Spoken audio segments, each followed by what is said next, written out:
तो जय श्री राम, हर हर महादेव, वंदे मातरम।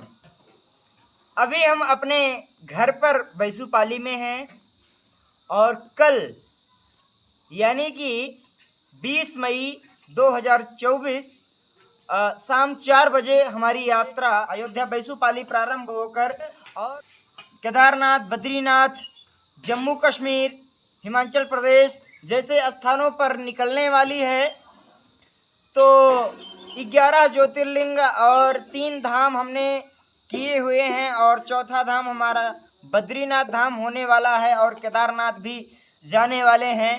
तो काफ़ी समय से हम अपने घर पर रुके हुए थे और तैयारी नहीं होने के कारण नहीं जा पा रहे थे, लेकिन पूरी तैयारी हो गई है। ये वीडियो सिर्फ इसलिए बना रहे हैं कि जो हमारे भाई सोचते हैं कि केदारनाथ, बद्रीनाथ और जम्मू कश्मीर और लद्दाख जैसे स्थानों पर यदि यात्रा करना चाहते हैं तो कौन कौन से हमको सामान चाहिए। हालांकि एक बार सामान का वीडियो हमने आपको कुछ दिखा दिया था, लेकिन अभी हम पूरा क्या क्या सामान लेकर जा रहे हैं। वैसे सामान तो बहुत सारा लगता है, लेकिन हम कम से कम मात्रा में, कम से कम साधनों में हम लद्दाख जैसे स्थानों पर सर्वाइव करने के लिए किन किन विशेष सामानों की आवश्यकता पड़ती है, जिन सामानों को हमने अभी रखा हुआ है। तो आइए एक एक करके आपको सभी सामान दिखाते हैं कि अगर आप केदारनाथ, बद्रीनाथ जा रहे हैं तो आपको ज़रूरी सामान क्या क्या लगते हैं। सबसे पहले तो आप देख सकते हैं, ये है स्लीपिंग बैग, जो कि माइनस टेम्परेचर में इसके अंदर घुसकर सो जाया जाता है और फिर ठंड नहीं लगती है। ये हो गया। और क्योंकि हमने पूरा 5,000 रुपये का सामान मंगाया था, कि जो डोनेशन का पैसा आया था, स्लीपिंग बैग। और इसके साथ में जो हमने मंगाई थी ये है जैकेट, जो कि कुची कंपनी की जैकेट है। इसको पहनने के बाद ठंड में गर्माहट का अनुभव होता है। केदारनाथ, बद्रीनाथ क्योंकि ज़्यादा ठंड वाला एरिया है, लद्दाख जैसे स्थानों पर भी जाना है तो वहाँ पर ठंड ना लगे, इसलिए ये जैकेट लिया हुआ है।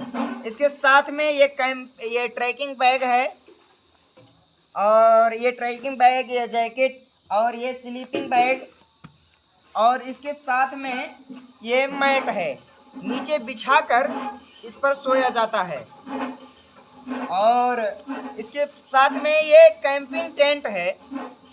तो ये टेंट तो हमको गायत्री चेतना केंद्र कोची में मिला था, केरला में। अशोक भाई जो कि गायत्री परिवार के ट्रस्टी हैं चेतना केंद्र के कोची में, उन्होंने हमें डोनेशन में दिया था और ये 2500 रुपये का पड़ता है।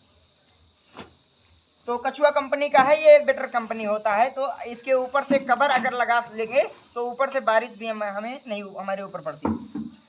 अब ये सामान हमने एक साथ मंगाया था, ये बैग और जैकेट और स्लीपिंग बैग और ये मैट, और इसके साथ में ये ग्लव्स लगाने के लिए।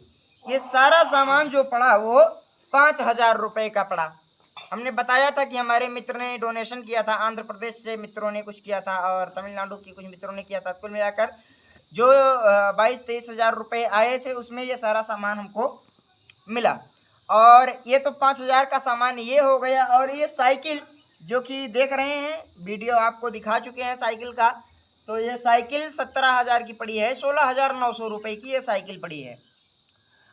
अब कुछ जो पहले से ही सामान रखते हैं, जैसे क्या, इसके साथ में ये एक हेलमेट है जो कि बहुत ही नॉर्मल है और बहुत ही हल्का है, ये 100 रुपये का है।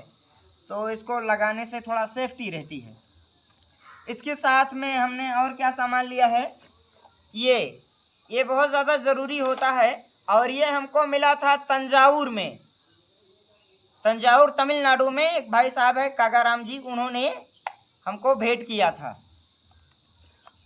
और उसके बाद में ये भी वहीं पर तंजावुर में ही भाई ने इसको भी भेंट किया था, तमिलनाडु में मिला था। ये भी डोनेशन में ही मिला था, क्योंकि ये रात में लाइट, जैसे अंधेरा हो गया तो इस प्रकार से लाइट जलाकर यात्रा कर सकते हैं अंधेरे में। तो ये भी भाई यात्रा में ज़रूरी होता है। इसके साथ में ये सेल्फी स्टिक, इस तरह से वीडियो इत्यादि बनाने के काम में आता है। ये पंखा जो कि तमिलनाडु में हमको मिला हुआ था, मार्तंडम में हरीश भाई के पास में हमको डोनेशन में मिला हुआ था। इसके बाद में एक चीज़ हमने और अभी नया लिया है, पहले तो नहीं था, लेकिन ये एक जंजीर है कि साइकिल में इस तरह से कहीं बांध देंगे तो सुरक्षा रहेगी कम से कम, इस तरह से जंजीर, और इसमें एक ताला लगाया हुआ है नॉर्मल जुगाड़ करके। तो ये इतना सामान हो गया। अब हमने कुछ पास में अपने पुस्तकें भी ले रखी हैं कि जो आवश्यक है यात्रा में पढ़ने के लिए। हालांकि पढ़ने का समय तो नहीं मिलता है, लेकिन एक्साइटमेंट रहता है तो ले लेते हैं, और बीच में जब भी समय मिलता है इन पुस्तकों का स्वाध्याय करते हैं। और अपने पास में जो हमारा एक बहुत बड़ा मित्र है वो है ढपली। तो रास्ते में भजन कीर्तन करने के लिए ये ढपली भी ज़रूरी होता है। और ये झोला है, इसमें कुछ हवन करवाने का सामान है, इन सामानों से हवन इत्यादि किया जाता है। काष्ठ पात्र है और ये ढपली इत्यादि इसी में हम रख लेते हैं फिलहाल झोले में। इसमें हमारा पूजा पाठ का सामान रहता है, किताबें वगैरह। और एक ये चाकू भी रखना होता है, फल फूल इत्यादि खाने के लिए जो है चाकू का उपयोग करना चाहिए। तो ये फल वल काटने के लिए अच्छा रहता है। ये भी साइकिल का ताला है, ये भी हमको डोनेशन में ही मिला था बंगाल में। तो हालांकि जितना भी सामान आप देख रहे हैं ये सारा का सारा हमको डोनेशन में मिला हुआ है। अब कुछ सामान और भी लगते हैं, वैसे बहुत सारे जो ट्रैवलर लोग होते हैं वो बहुत सारा सामान लेकर चलते हैं। जूता भी इसके लिए बहुत ही इम्पोर्टेंट चाहिए। अगर जो है हम लद्दाख और केदारनाथ बद्रीनाथ की यात्रा कर रहे हो, तो अगर आप कर रहे हैं तो जूता लेना भी भाई आपके लिए बहुत ज़रूरी है, क्योंकि जहाँ बर्फ़ पड़ती है वहाँ पर सर्वाइव करने के लिए जूता पहनना बहुत ज़्यादा ज़रूरी होता है।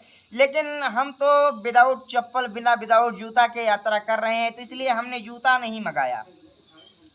जूता चप्पल पहनकर हम यात्रा नहीं कर रहे हैं, क्योंकि गुजरात के बाद हमने यात्रा में जो है जूता उतार दिया था और अब नंगे पैर यात्रा कर रहे हैं। तो गर्मी तो हमने कंट्रोल सहन कर लिया है। अब माइनस टेम्परेचर ठंड में जाना है, वहाँ देखते हैं कि हमारे नंगे पैर वहाँ का ठंड सह सकते हैं या नहीं।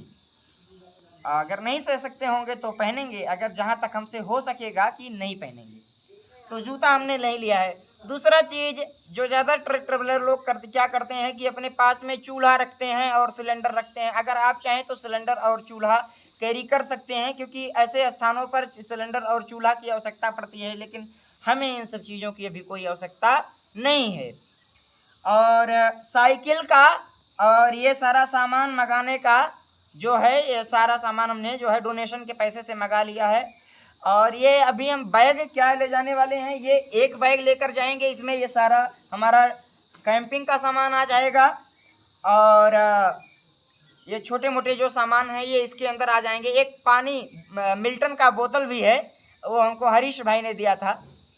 अभी दिखाते हैं आपको मिल्टन की बोतल। तो पानी की ज़रूरत पड़ती है, तो हमको तमिलनाडु में धीरज भाई ने जो है गिफ्ट किया था।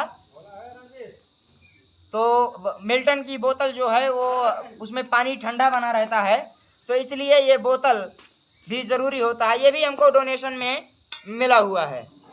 यानी कि कह सकते हैं कि यहाँ पर जितने सामान हम आपको दिखा रहे हैं, इनमें से एक भी सामान हमने अपने पैसे से नहीं खरीदा, सब का सब डोनेशन में मिला हुआ है।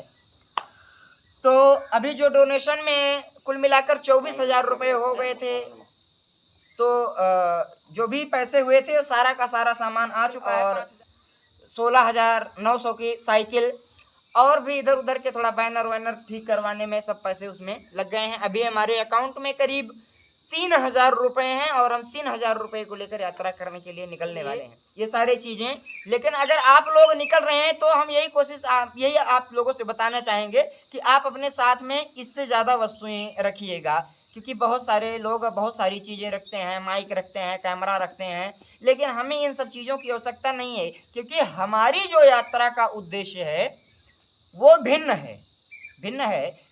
हमारी यात्रा का अगर आप लोग देखते हैं तो क्या मोटिवेशन ले सकते हैं मोटिवेशन ये ले सकते हैं कि जैसे हम जो बहाने बनाते हैं, हमारे पास ये नहीं होगा तो ये हो जाएगा, ये नहीं होगा तो ये हो जाएगा।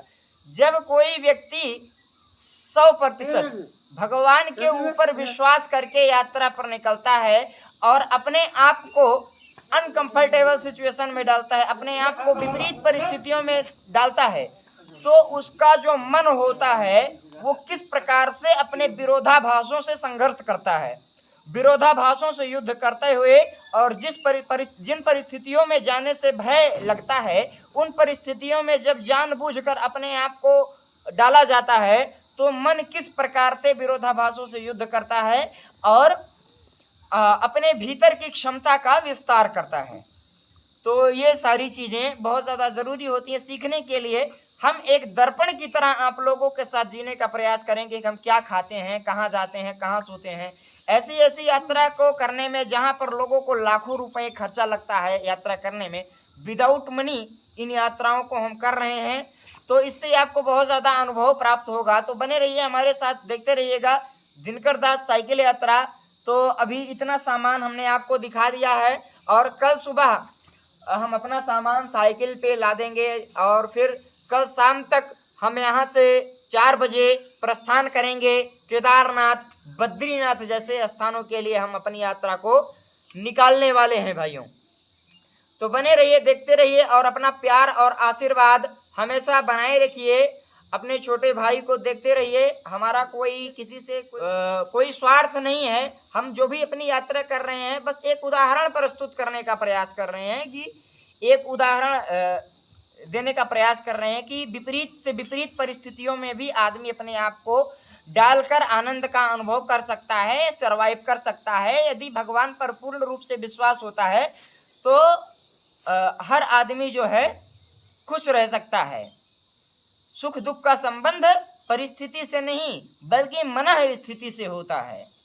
कथनी करनी भिन्न नहीं होनी चाहिए। जैसा हम दूसरों को बताते हैं, प्रभावी उपदेश वह नहीं होता जो वाणी के द्वारा प्रस्तुत किया जाता है। प्रभावी और सार्थक उपदेश वह होता है जो अपने व्यक्तित्व के द्वारा प्रस्तुत किया जाता है।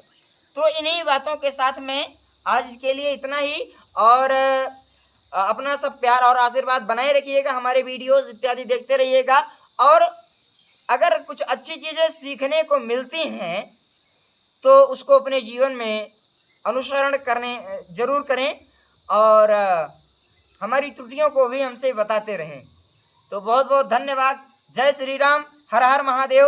तो आप लोगों को ले चलते हैं और दिखाते हैं कि आदमी विपरीत से विपरीत परिस्थितियों में कैसे निर्वाह करता है। इस चीज़ का जीवन दर्शन एक दर्पण की तरह अपना जीवन दर्शन आप लोगों को करवाते हैं।